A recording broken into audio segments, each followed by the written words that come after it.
ರಘುವಂಶದ ರಾಜವಳದಲ್ಲಿ ಹುಟ್ಟಿ ಬಂದಿದ್ದಾರೆ. ಬಿಟ್ಟು ಹೋಗ್ತೀಯೋ ಬಿಟ್ಟು ಸಾಯ್ತೀಯೋ?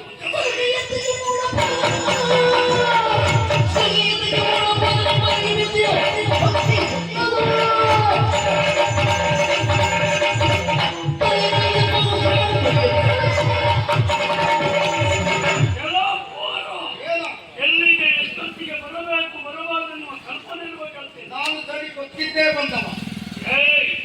ಇದು ರಸಮಯ ಸನ್ನಿವೇಶ. ನವರಸಗಳ ಗಂಟೆಗಳು ಗೊತ್ತಿರದವನ ಅದು ಗೊತ್ತಿದ್ದೇ ಈ ಕೆಲಸ ಮಾಡ್ತಾ ಇದ್ದೇನೆ. ಅದನ್ನು ಆಸ್ವಾದಿಸಬೇಕು. ಅದು ಎಲ್ಲಿ ಯಾವಾಗ ಎಷ್ಟೊತ್ತಿಗೆ ನೋಡುಂಟು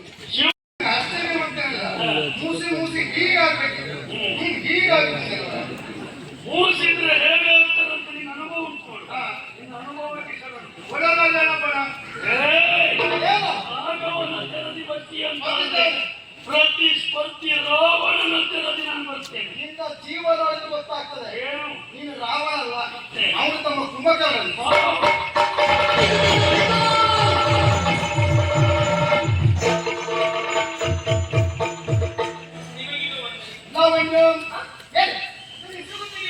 ನಿನ್ನ ಸಂಪೂರ್ಣವಾದ ವಿಚಾರವನ್ನು ಇವನಿಂದ ನಾನು ಕೇಳಿ ತಿಳ್ಕೊಂಡವ. ನಾನೇ ಹೇಳಿ ಕರ್ಕೊಂಡು ಅವನನ್ನ.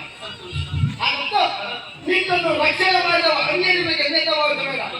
ಆಚರಣೆ ಹೋಗುತ್ತಾ ಇದ್ದನಲ್ಲ ವಂಶಿ, ಅವನಿಗೆ ನಾವು ಮತ ಹುಟ್ಟಿದವ ವಿಕ್ರಮ ಆಚಾರ್ಯ. ಆಚಾರ ವಿಚಾರವನ್ನು ಬಲ್ಲವ ಅಂತೇಳಿ ಅಣ್ಣ ನಡುದಾರಿಯಲ್ಲಿ ಕೈ ಬಿಟ್ಟಿದೆ. ತಮ್ಮ ನಡುದಾರಿಯಲ್ಲಿ ಕೈ ಎತ್ತಿದ್ನಲ್ಲ, ಜೀವನ ಇರುತ್ತ ಪ್ರಸಂಗದಲ್ಲಿ ಅಣ್ಣ ಕೈ ನಮ್ಮ ಕೈ ಬಿಡವಲ್ಲ.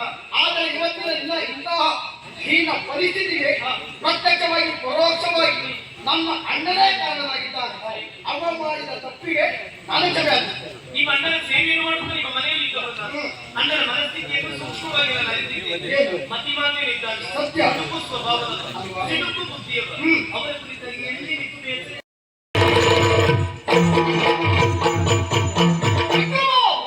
ವಿದ್ಯಾಭ್ಯಾಸಕ್ಕೆ ಗುರುಮಠಕ್ಕೆ ಹೋದವನು ವಿದ್ಯೆಯನ್ನು ಆರ್ಜಿಸಿಕೊಂಡು ನಾನು ಅರಮನೆಗೆ ಬರುವುದು ಬಿಟ್ಟು ಕೆಟ್ಟವರ ಸಹವಾಸ ಮಾಡುವುದಕ್ಕೆ ಯಾಕೆ ಹೊರಟಿಯ? ನನ್ನದು ಇವುಡೆಲ್ಲ ಸಿಕ್ಕಿದ್ದು ನನಗೆ. ಯಾಕೆ ಕಳೆತಂದವರೆಗೆ ಅವರು ಈ ಮನೆಯಲ್ಲಿ ಎದುರುಕೂಡುದು ಎಂಬ ಕಾರಣಕ್ಕೆ ಬೇಕಾಗಿ ನಾನೇ ಮನೆಗೆ ಹೊರ ಕಳಿಸಿದವರಿದ್ದಾರೆ. ಕರ್ಕೊಂಡು ಮನೆಗೆ ಯಾರು ಹೇಳ್ತು? ಈ ಮನೆಯಲ್ಲಿ ನನ್ನ ಮನಸ್ಸಿಗೆ ನೋವಾಗುವಂತೆ ಕೆಲಸವಾಗಲಿ, ನನ್ನ ಮನಸ್ಸಿಗೆ ಇಷ್ಟವಾಗಿರುತ್ತ ಕೆಲಸವಾಗಲಿ ಯಾರು ಮಾಡಕೂಡದು, ವ್ಯವಹರಿಸಕೂಡದು. ಪರಿಣಾಮ ಏನು ಕೇಳು? ನನ್ನಲ್ಲಿ ವಿರೋಧ ಕಟ್ಟಿಕೊಳ್ಬೇಕಾಗ್ತದೆ. ನೀ ಮಾಡಿದ ಕೆಲಸ ಅಂತಹದ್ದೇ. ನನ್ನ ನಿನ್ನ ಸಂಬಂಧ ಇವತ್ತಿಗೆ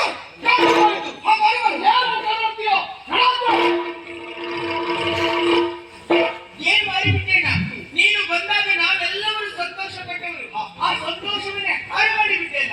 ನನ್ನಿಂದ ನಿಮ್ಮ ಸಂತೋಷ ನನಗೆ ಹೋದೆ ಅವಳು ಮನೆಗೆ ಬರಬೇಕೆನ್ನುವ ಕಾರಣಕ್ಕಾಗಿ ಅಣ್ಣನೇ ಬಿಟ್ಟು ಬಂದದ್ದು. ಮತ್ತೆ ಅವಳನ್ನು ನಮ್ಮ ಅರಮನೆಗೆ ಕರೆದುಕೊಂಡು ಬಂದು ನಮಗೆ ಯಾರು ಬೇಸರ ಮಾಡ್ತಿದ್ಯಣ್ಣ? ಮಗನ ಜನಕ ಯಾಕೆ ತಪ್ಪು ಮಾಡಿಬಿಟ್ಟಿದ್ರೆ ಮೊದಲ ಚಂದ್ರ ಕಾಮುಕ ತನದಿಂದ ಅವಳ ಸೀರೆ ತೆರಗಿಗೆ ಕೈಯಾಗುವುದಕ್ಕೆ ಮುಂದಾದ ಅಣ್ಣನ ಸೇವೆಗಾಗಿ ಬಂದ ಹೇಳ್ತಾರೆ. ಅವಳ ಮಾನ ಪ್ರಾಣ ರಕ್ಷಣೆ ಮಾಡಿದ್ದು ನನ್ನ ತಪ್ಪ. ಸಾಕು ಮಗನಿಗೆ ಬಲತ್ಕಾರ ಎಂಬ ಶಬ್ದದ ಅರ್ಥವೇ ಇರ್ತದೆ ಗೊತ್ತಿಲ್ಲ. ಹಣಕ್ಕಾಗಿ ಯಾವ ನಟನೆ ಬೇಕಾದ್ರೂ ಮಾಡ್ತಾನೆ. ಎಗಿದ್ದವಿದ್ದಾಳೆ ಯಾವ ಬಂದಿರುವುದು ಸಹ ಗೊತ್ತಿಲ್ಲ. ವೇಶ್ಯವರಿಂದ ಬಂದಿರುವಂತಹ ಇವಳೊಬ್ಬಳು ವೇಶ್ಯೆ. ಪದಕ್ಕೆ ಮಣಿಯುವೆ ದೊರೆಯ ಮೂದರಿಸಬೇಡೆನ್ನ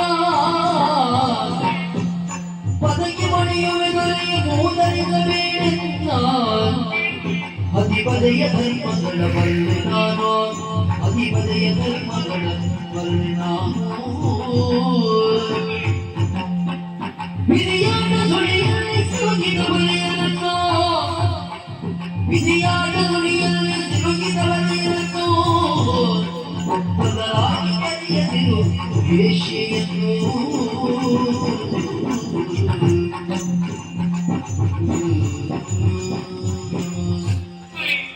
ನಿಮ್ಗೆ ಕೈ ಮುಗಿಯುತ್ತೇನೆ, ಕಾಲಿಗೆ ಬಿದ್ದು ಬೇಡಿಕೊಳ್ತೇನೆ. ಇನ್ನೊಮ್ಮೆ ನನ್ನನ್ನು ವೇಶ್ಯೆ ಅಂತ ಕರೆಯುವುದಿಲ್ಲ. ವೇಶ್ಯೆಯ ಮನೆಯಲ್ಲಿ ನಾನಿದ್ದೇನೆ ಎನ್ನುವ ಕಾರಣಕ್ಕಾಗಿ ನನ್ನನ್ನು ಅವರ ಸಾಲಿಗೆ ಸೇರಿಸುವುದು ಇಷ್ಟರ ಮಟ್ಟಿಗೆ ಸರಿಯೇ.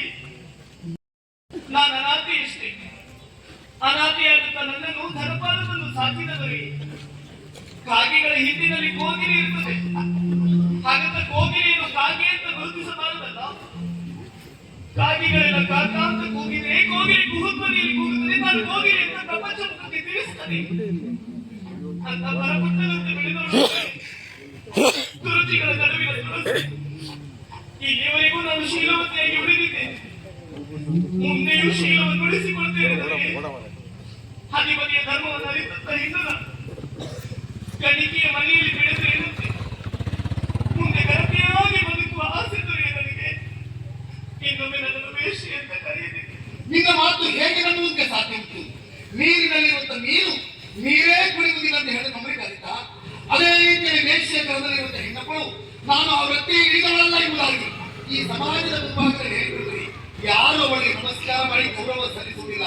ಅವಳನ್ನು ಗುರುತಿಸುವುದು ವೇಶ್ಯ ಅಂತಾರೆ. ಅದನ್ನು ನೆನಪಿಟ್ಟು ಯಾವ ಹೆಣ್ಣು ಕೂಡ ಬಯಸಿ ನಾನು ವೇಷಿಯಾಗಬೇಕು ಅಂತ ದೇವರಲ್ಲಿ ಬೇಡಿಕೊಳ್ಳುವುದಿಲ್ಲ. ಅವಳ ಸ್ಥಿತಿಗತಿಗಳು, ಅವಳ ಸಂಕಷ್ಟಗಳು ಹೆಣ್ಣನ್ನ ದಾರಿಗೆ ತಳ್ಳುತ್ತದೆ ದೊರೆಯೇ. ಹೆಣ್ಣು ಊಟ ಮಾಡದೆ ಎಷ್ಟೋ ದಿನ ಕಳೆದು ತನ್ನ ಹೊಟ್ಟೆಯ ಹಸಿವಿಗಾಗಿ ಕಾಮದ ಹಸಿವನ್ನು ಹೊಂದಿರುವಂತಹ ಪುರುಷನಿಗೆ ಹೆಣ್ಣು ಸೆರೆಗಾಯಿಸ್ತಾಳೆ. ಯಾಕಾಗಿ? ತನ್ನ ಹೊಟ್ಟೆಗಾಗಿ ದೊರೆಯೇ, ತನ್ನ ಬದುಕಿಗಾಗಿ.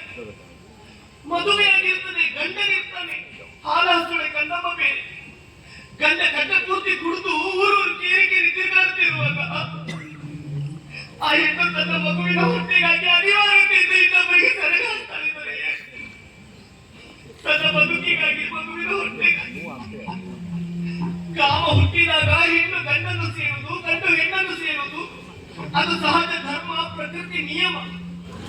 ಕಾಮ ಹುಟ್ಟದೇ ಇರುವಂತ ಹೆಣ್ಣು ಕೂಡ ಇನ್ನೊಬ್ಬರಿಗೆ ಸೆರೆಗಾಸ್ತಾಳಂತಾದ್ರೆ ಅವಳ ನೋವೆಷ್ಟು, ಅವಳ ಸಂಕಷ್ಟ ಎಷ್ಟು, ಬದುಕಿನ ಅನಿವಾರ್ಯತೆ ಎಷ್ಟು. ತನ್ನ ಹೊಟ್ಟೆಗಾಗಿ ದೊರೆಯೇ, ಬದುಕಿಗಾಗಿ ಭಿಕ್ಷುಕರು 16 ಮನೆಯನ್ನು ಬೇರೆ ತಿನ್ನುತ್ತಾರೆ ತನ್ನ ಹೊಟ್ಟೆಗಾಗಿ. ಹೆಣವನ್ನು ತೆವಳುತ್ತಾ ಮುಂದೆ ಸಾಗುತ್ತಾರೆ ತನ್ನ ಹೊಟ್ಟೆಗಾಗಿ. ಪ್ರಪಂಚದಲ್ಲಿ ಎಲ್ಲರೂ ದುಡಿಯುವುದು ಹೊಟ್ಟೆಗಾಗಿ ದೊರೆಯೇ. ದುಡಿಯುವ ಮಾರ್ಗಗಳಷ್ಟೇ ಬೇರೆ ಬೇರೆ. ವೇಶ್ಯೆ ಮನೆಯಲ್ಲಿರುವಂತ ಹೆಣ್ಣಿಗೂ ನೋವಿರುತ್ತದೆ, ಅಪಮಾನಗಳು ಇರುತ್ತದೆ.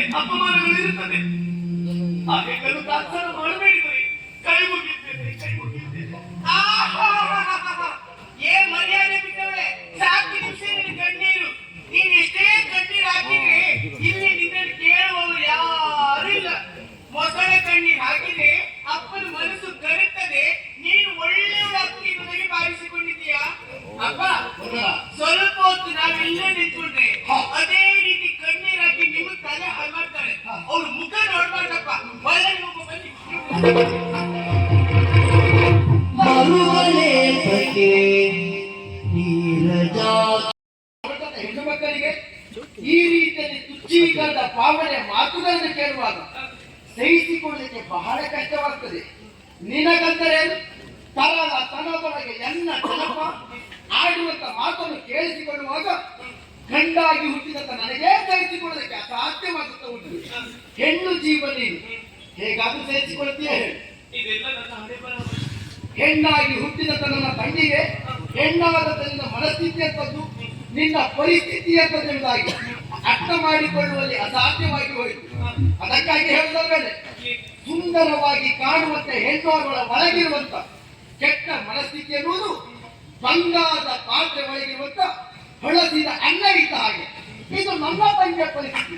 ನಿನಗಂದರೇನೆ ರಾವಣನ ಲಂಕೆಯನ್ನು ಪ್ರವೇಶ ಮಾಡಿ ಹಿಂತಿರುಗಿ ಬಂದಂತ ಜನಕ ಜಾತ ಎನಿಸಿಕೊಳ್ಳುತ್ತ ಸೀತಾಮಾತೆಯನ್ನು ಕೂಡ ಕೆಟ್ಟ ದೃಷ್ಟಿಯಿಂದ ಕಂಡಂತ ಕೆಟ್ಟ ಪ್ರಪಂಚವೇನಿದೆ. ನಿನ್ನ ಹೃದಯ ಪರಿಶುದ್ಧವಾಗಿದ್ದರೆ ಇನ್ನೊಬ್ಬರ ಶಾಪ ಕೂಡ ನಿನ್ನ ಬದುಕಿನಲ್ಲಿ ವರವಾಗಿ ಪ್ರಾಪ್ತವಾಗುತ್ತದೆ. ಯಾರಿಗಿಂತ ತಾನು ನಿನ್ನ ಬದುಕಿಗೆ ರಕ್ಷಣೆ ಕವಚವಾಗಿ ಅಷ್ಟೇ ಅಲ್ಲ, ನಿನ್ನ ಆಸೆಗಳಿಗೆ ಪೂರಕವಾಗಿ ಪ್ರೇರಕವಾಗಿ ನಾಳಿದ್ದನು.